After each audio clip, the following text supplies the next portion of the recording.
और जिस डिस्प्ले के सामने खड़े हैं इसका नाम है केंद्रीय युद्ध भंडार सेंट्रल ऑर्डिनेंस डिपो जबलपुर। हमारा काम होता है भारतीय सेना को युद्ध के लिए जो जरूरत की साजो सामान है, हथियार, अम्युनिशन, जो भी चीज लड़ाई के लिए जरूरत होती है वो हमारा काम होता है ग्राउंड जीरो लेवल तक पहुंचाना। वो लड़ाई के टाइम पर हम ग्राउंड जीरो लेवल तक पहुंचाते हैं तथा शांति काल में हम यूनिटों को बुला के उनको वो चीजें उनके सुपुर्द करते हैं। मेरे राइट साइड में आप देख सक रहे हो 106 RCL जो डिस्प्ले किया गया है, और इस तरफ आप देख रहे हो ये 6 पाउंडर गन है। 106 RCL जो है वो 1965 की लड़ाई में अब्दुल हामिद द्वारा इस्तेमाल की गई थी, जो कंपनी क्वार्टर मास्टर हवलदार थे जिन्होंने पाकिस्तान के 8 टैंक को बर्बाद कर दिया था। समय के साथ साथ हालात जब बदलते हैं तो नया इक्विपमेंट आता है, तो जो पुरानी इक्विपमेंट है उनको फिर युद्ध चिन्ह के तौर पे या वॉर ट्रॉफी के तौर पे उसको रखा जाता है। मेरे डिस्प्ले के राइट और लेफ्ट में ये वॉर ट्रॉफी रखी गई है। अभी आपको ले चलता हूँ मैं आधुनिक हथियार की तरफ। मेरे हाथ में जो वेपन देख रहे हो इसका नाम है 716 असॉल्ट राइफल। ठीक है, अभी जो 2 कंट्रियों के अंदर लड़ाई चल रही है उसके अंदर भी इस वेपन का इस्तेमाल किया जा रहा है। यूएसए का बना हुआ है। पिछले 1 से 1.5 साल में भारतीय सेना का ये हिस्सा बना है और बखूबी इसको इस्तेमाल किया जा रहा है। 20 राउंड की इसके अंदर मैगजीन, इसमें 20 राउंड की मैगजीन आती है। इसको इस तरह इसके अंदर दाखिल करते हैं और इसको इस तरह चार्ज करते हैं। 1 मिनट में 650 से 850 राउंड फायर करने की क्षमता इस वेपन के अंदर है। 800 मीटर तक इसकी मारने की क्षमता है। 800 मीटर के दायरे में कोई भी टारगेट आता है उसको बर्बाद कर सकता है। जब जवान का अम्युनिशन खत्म हो जाता है या गोला बारूद खत्म हो जाता है तो ये लगे वही चाकू के माध्यम से वो दुश्मन के ऊपर धावा बोलता है और घोप निकाल की कार्रवाई के साथ दुश्मन को मार गिराता है। अभी चलते हैं अगले वेपन की तरफ।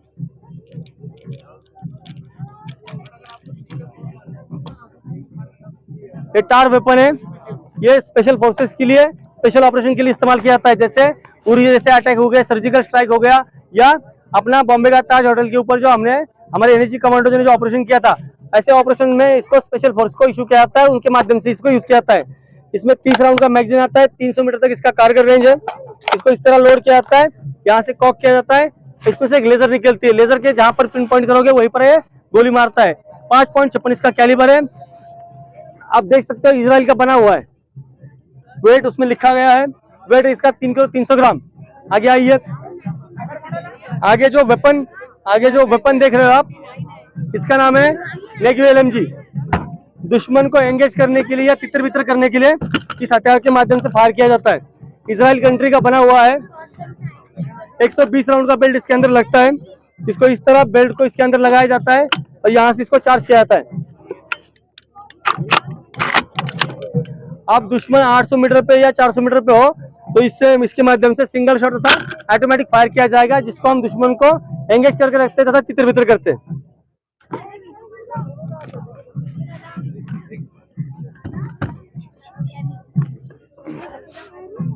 इस वेपन का नाम है .338, लगभग 8 mm साको स्नैपर। फिनलैंड कंट्री का बना हुआ है। 6 किलो 550 ग्राम इसका वेट है। आइडेंटिफाई किए गए टारगेट को बर्बाद करने के लिए इस्तेमाल किया जाता है। आपने मूवीज में देखा होगा, एक हीरो आता है, ब्रीफकेस खोलता है, वेपन को असेंबल करता है और चलती हुई ट्रेन में या किसी व्हीकल में जो बंदा बैठा है टारगेट उसके ऊपर यहाँ पर गोली मार देता है। हाँ, वैसे ही सेम ये साको स्नैपर है। ठीक है, आइडेंटिफाई किया टारगेट को बर्बाद करने के लिए इसका इस्तेमाल किया जाता है। इसको इस तरह कॉक करते हैं, इसके अंदर 5 राउंड आते हैं। इस तरह इसको लोड किया जाता है और स्कोप की मदद से 1200 मीटर में जो टारगेट है उसको नजदीक से जूम करके उसके ऊपर निशाना ले जाता है। माथे के बीच में गोली मारने की क्षमता इस वेपन के अंदर है।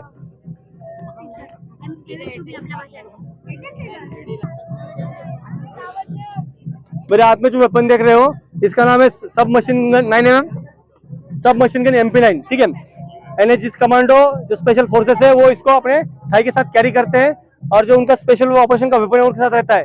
भीड़ के हिस्से में अगर कोई उपद्रव मचा के भाग रहा हो या आमने सामने से गोली फायर हो रही हो तब इस वेपन का इस्तेमाल किया जाता है। प्लास्टिक बॉडी है। 15, 20, 25, 30 राउंड की इसके अंदर मैगजीन आती है। इसको इस तरह से इसको चार्ज किया जाता है। 1 मिनट में ये 1100 राउंड फायर करता है। रैपिड फायर करना हो तो 5000 राउंड ये रैपिड फायर कर सकता है। 1 किलो 450 ग्राम इसका वेट है। प्लास्टिक बॉडी है और इसको क्लोज क्वार्टर बैटल के लिए इसको इस्तेमाल किया जाता है, मुठभेड़ की लड़ाई के लिए। राइफल इंसास है जो कि इंडियन मेड है और इसके नीचे जो अंडर बैरल ग्रेनेड लॉन्चर लगा हुआ है ये 53 का इंडिया का बना हुआ है। फायरर को जब सैनिक को जब ग्रेनेड फायर करने की जरूरत पड़ती है तब इसका ग्रेनेड लॉन्च करके उसको फायर कर सकता है। पहले सैनिक हाथ से गोला फेंकता था, ग्रेनेड फेंकता था तो 70 या 80 मीटर जाता था। अगर दुश्मन 400 मीटर दूर दिखाई दे रहा है तो इसके माध्यम से जवान फायर करके लोड करके फायर करके उनको तितर बितर कर सकता है और अपनी सेफ पोजीशन को इख्तियार कर सकता है। तो बोलते हैं 40 mm multi shot grenade launcher. Revolver सबने देखा होगा, उसके सिद्धांत पे काम करता है। 6 ग्रेनेड आते हैं इसके अंदर, इसको क्लॉकवाइज घुमा के चार्ज किया जाता है और जरूरत पड़ने पर लूप होल, जैसे बिल्डिंग के 7वीं मंजिल पे कोई खिड़की या दरवाजा तोड़ना हो, दुश्मन का कोई बंकर हो चाहे व्हीकल हो, उसके ऊपर फायर करके दुश्मन को इसको बर्बाद करने के लिए इसका इस्तेमाल किया जाता है। बॉर्डर मूवी में जो अपने सनी पाजी है उनका फेमस हथियार है, फेवरेट हथियार है रॉकेट लॉन्चर। स्वीडन कंट्री का बना हुआ न्यूली अभी भारतीय सेना में लॉन्च किया गया है। ठीक है, जो फाइटिंग व्हीकल्स होते हैं या एंटी पर्सनल, इनके खिलाफ इसको इस्तेमाल किया जाता है। ये टैंक को बर्बाद कर सकता है, हाइडआउट जो बंकर होते हैं बंकर को बर्बाद कर सकता है। रात के समय अगर दुश्मन की पोजीशन को हमको जानना है तो आसमान में एक इल बम फायर किया जाता है जिससे 1 किलोमीटर दूर तक रोशनी दिखाई देता है और जिसमें हम अपना छुपाव रखते हुए दुश्मन को आइडेंटिफाई कर सकते हैं कि कितनी मात्रा में दुश्मन है और कहाँ कहाँ बैठा हुआ है। दुश्मन को चकमा देने के लिए इससे एक स्मोक राउंड भी फायर किया जाता है जो धुएं के माध्यम से हम उसको चकमा देके अपनी जगह को बदल सकते हैं। फायर करने का तरीका इसका इस प्रकार है।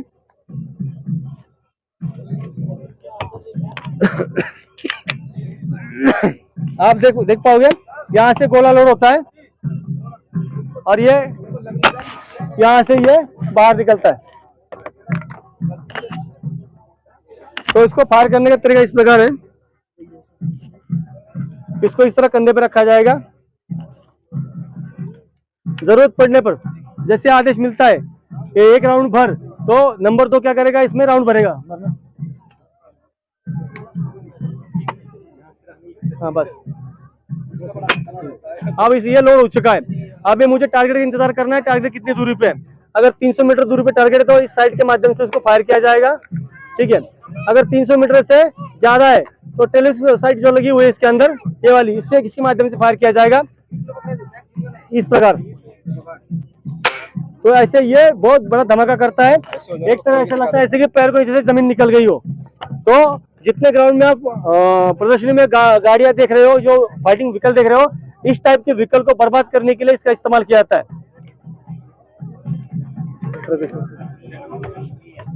तो इसका नाम है ऑटोमेटिक ग्रेनेड लॉन्चर, इसका नाम है ऑटोमेटिक ग्रेनेड सिस्टम। दोनों के अंदर 30 mm के 29 ग्रेनेड आते हैं। दुश्मन का बंकर हो या दुश्मन की बड़ी टोली हो, उनको क्षति पहुंचाने के लिए 1700 मीटर दूर तक इसकी मारक क्षमता है, इसकी 2100 मीटर मारक क्षमता है। इसको फायर किस तरह से किया था इसका डेमो आपको यहाँ दिखाऊंगा। इसके अंदर क्या है, 129 ग्रेनेड आते हैं इसके अंदर। ठीक है, उसका एक बेल्ट बनता है। पहला ग्रेनेड यहाँ रखा जाता है इसके अंदर। अब इसको चार्ज करना पड़ता है, चार्ज मतलब कॉक। अब ये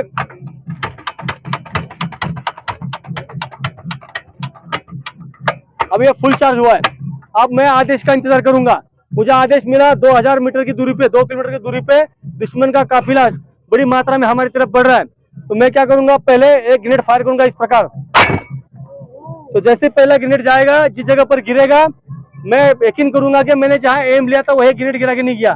जैसे मेरा एम मुझे कंफर्म हो जाता है तो मैं बचे हुए 28 ग्रेनेड उस जगह पर धक धक करके गिराऊंगा। जैसे रामायण महाभारत में एक तीर चलता है उसके पीछे 100 तीर जाते हैं ना, उसी तरह एक के पीछे ग्रेनेड जाएंगे अलग अलग जगह पे। TNN 24 उर्दू न्यूज़ चैनल, मैं जामिन अतहर आपको सलाम अर्ज करता हूं। और मैं एक ऐसे जगह खड़ा हूं जहां पर भारतीय सेना के द्वारा ये प्रोग्राम रखा गया था और हम आपको बीच बीच में और भी बताएंगे कि यहां पर हमने जो कैप्चर किया है, लोगों से इंटरव्यू लिया है और भारतीय सेना डिपार्टमेंट ने एक बहुत अच्छा प्रोग्राम किया। और हमारे साथ में मौजूद है अशफाक आलम साहब, जिन्होंने बहुत अच्छी कमेंट्री भी की है, बहुत अच्छे शेर शायरी पढ़ते हैं और हमें बहुत मुतासिर हुआ। और हम जो है इनको ढूंढते हुए यहाँ तक चले आए उनके 2 शब्द सुनने के लिए। और TNN 24 उर्दू न्यूज़ में हम आपका इस्तकबाल करते हैं।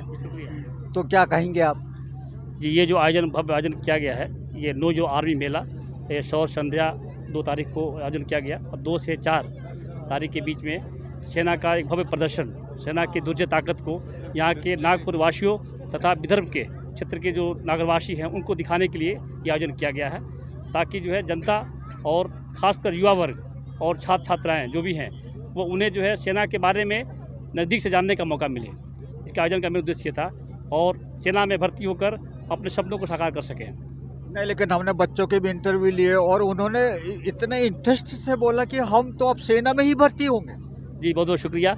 एक्चुअली क्या है कि सेना का मेन मोटो ये है कि युवाओं को सही मार्गदर्शन करना और युवाओं को सही रास्ता दिखाना, और हमारा ये जो मोटो है मुझे लग रहा है कि सफल हो रहा है। और जो है नई युवा पीढ़ी और जो छात्र छात्राएँ हैं वो सेना के भारतीय सेना की तरफ नहीं, हमने तो अक्सर आपके जितने भी इक्विपमेंट है, चाहे वो आपके तोप खाने हैं और बाकी मिसाइलें वगैरह है, जो लॉन्चर वगैरह है, ये हम लोगों ने अक्सर टीवी में देखा और जनता पूरी इतनी एक्साइट हो गई और इतना आभार मान रही है आप लोगों का कि वो एकदम रूबरू देख रही है उनको और बड़ा अच्छा लग रहा है। और आप इस उपलक्ष्य में हमें कुछ शेर शायरी से भी नवाजें। सर एक्चुअली क्या है जो ये प्रदर्शन किया गया है ये साक्षात जो है क्योंकि हम टीवी में देखते आए हैं, जो हमारे बच्चे हैं या जो युवा पीढ़ी है अब उनको साक्षात देखने का मौका मिल रहा है। जो हमारी जो है सेना की जो ताकत है उस ताकत को नज़दीक से आकलन कर सकते हैं हम। और मैं कहना चाहूँगा कि भारतीय सेना की दुनिया के सभी सेनाओं में सबसे अव्वल है और अव्वल रहेगी। और मैं ये कहूँगा कि हम अपने सेना के बारे में हमें एक दृढ़ विश्वास होना चाहिए कि भारतीय सेना हमेशा सर्वोपरि है, रहेगी और अपने कर्तव्यों का निर्वाह करती रहेगी। चलिए, ये थे अशफाक आलम साहब जिन्होंने बहुत अच्छी कमेंट्री के साथ में बहुत अच्छे शेर भी हमें सुनने को मिले। और ऐसे ही देखते रहिए TNN 24 उर्दू न्यूज़ चैनल। मैं जामिन अतहर, और इस चैनल को लाइक शेयर और सब्सक्राइब जरूर करें। और हमने देखा है सर कि हमने कुछ जो इंटरव्यू भी लिए और सबसे ख़ास बात यह रही कि कम से कम मिलिट्री के आदमी या भारतीय सेना आपके जो डिपार्टमेंट के जो स्टाफ है उनको देख के हमें बहुत अच्छा लगा, क्योंकि पहली बार टीवी में देखने के बाद में रूबरू मिले हैं। बहुत बहुत शुक्रिया सर। एक्चुअली क्या है कि ये ऐसा माहौल ही है कि जो जब देख अच्छा लगेगा, क्योंकि इतना पास से कोई किसी ने नहीं देखा है सेना को। और हमारा उद्देश्य था कि हम आपके बीच आएँ और सेना के बारे में आपको जानकारी दें, ताकि हमारी भारतीय सेना जिस एक परंपरा और जिस कर्तव्य का पालन कर रही है उसको आप नज़दीक से जान सकें। हमारे युवा पीढ़ी, हमारे नागरिक और विदर्भ क्षेत्र के जितने भी जो है नागरिक हैं और क्षेत्रवासी हैं, इसके बारे में, सेना के बारे में एक अलग से जो है एक छाप लेकर जाएं। और याद करूंगा कि कल रात मेरे राह का दीवार कौन था, एक शेर जो बताया आपने, कल रात मेरी राह का दीवार कौन था और इतनी बुलंदियों का तलबगार कौन था। आधी रात को उतार कर वो मेरी पीठ पे खंजर और पूछता रहा सुबह में गुनाहगार कौन था, पूछता रहा सुबह में गुनाहगार कौन था। जी शुक्रिया, बहुत बहुत शुक्रिया आपका TNN 24 उर्दू न्यूज़ में जुड़ने के लिए। और अशफाक आलम साहब जो कि ये बता रहे थे, इसका महत्व भी बता रहे थे। और सही में इस प्रोग्राम का आयोजन के बाद में ये साकार हो गया, ये सिद्ध हो गया है कि इनकी जो मंशा थी और इनके डिपार्टमेंट की जो मंशा थी वो आखिर में सफल हुई। हम सारे आपके स्टाफ को धन्यवाद देते हैं। ऐसे ही प्रदर्शन आप करते रहेंगे तो निश्चय ही भारतवर्ष में इसकी ओर मतलब एक रुझान मिलेगा और ज़्यादा से ज़्यादा इसमें लोग जुड़ने की कोशिश करेंगे। तो बहुत बहुत धन्यवाद आप। हम भी भारतीय सेना की तरफ से आप सभी क्षेत्रवासियों का, नागरिकों का, बच्चों का धन्यवाद करना चाहेंगे कि इस प्रायोजन को सफल बनाने में सबका सहयोग रहा और योगदान रहा। धन्यवाद। चलिए, और ऐसे ही देखते रहिए TNN 24 उर्दू न्यूज़। मैं जामिन अतहर आपसे विदा लेता हूँ। शुक्रिया, धन्यवाद, खुदा हाफिज़।